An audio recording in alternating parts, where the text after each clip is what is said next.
We are getting a lot of questions into our newsroom regarding the stimulus checks many of you are supposed to receive. I spoke with Congressman French Hill about everything you need to know. All right, I'm joined now by Congressman French Hill. Thank you for being here. Thanks, Alicia. Well, let's go ahead and get started talking about these stimulus checks because we have had a lot of phone calls about these, a lot of questions. Let's go ahead and get started with when the stimulus checks are to be expected. So Treasury Secretary Steven Mnuchin anticipates those checks being delivered in 2 weeks. If you have a direct deposit relationship with the IRS, you'll get the money through that direct deposit. If you have not filed a tax return and maybe you're on Social Security, you'll also get one through that Social Security number. If you have like never filed a tax return, but you have a good Social Security number, there'll be a web portal that you can just update your information and you'll get the check that way. And finally, if they can't get the money to you electronically, they're going to send out checks or give you a prepaid card. Now, the information I was curious about, they're looking at your income and what tax return are they supposed to be looking at? I've heard 2018, 2019. Does it matter?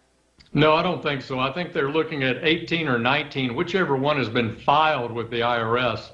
So many people obviously have not filed their 2019 taxes yet. So they'll look back at the 2018 return. And if you have less than $150,000 or less as a household, husband and wife, 2 spouses, you'll qualify for getting the $1,200 per adult and $500 per child. And then can you talk a little bit about the income levels as well?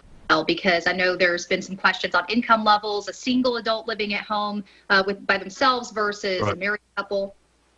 Yeah, it's $75,000 for a single tax filer, up to $150,000 for a couple filing jointly.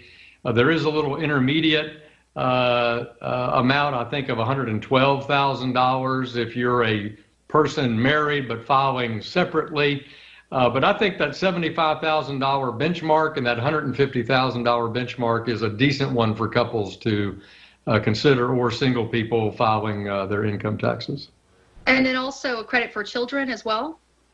Right. Kids that are dependents on those tax returns are going to be at $500 each. What about a college student who is maybe living by themselves, has a job, but maybe they're still either on their parents' insurance or someone under the age of 24? Well, it's a good question. I think it's a gap area potentially. I've tried to ask some questions about that. I think it may depend on the circumstances if they're still claimed as a deduction on their parents' tax return. So if people have questions about that, they can email me at hill.house.gov and we'll try to help them sort through that particular case. And then we've also had questions about senior citizens. There were some questions about, do they have to file a tax return? Do they not? No, I don't think so. I think the Treasury Department clarified that this week. If you're getting your Social Security check and you're good to go, you should be able to get that direct deposit to where you get your Social Security deposit. Any other questions that your office has received that you feel like, let's just go ahead and put this answer out there to help everyone? Yeah, I'd say you've touched on the big ones about the family test. If people have questions if they're owe money to the IRS, so they have a net, I'd say like a banker, talking like a banker, they have a debit balance with the IRS. Do they get the check? We've had that question. We've also had the question on people who are on Social Security disability insurance. In my view, they will get the payment.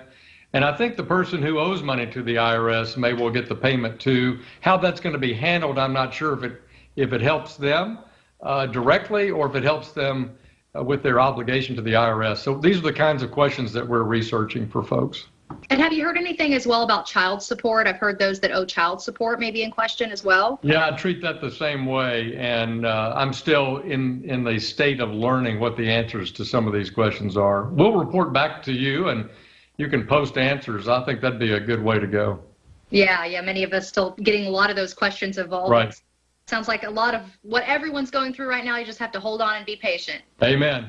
We got to kill this virus and then get our economy back as soon as possible. All right, Congressman French Hill, thank you so much for all the information. Thanks, Alicia.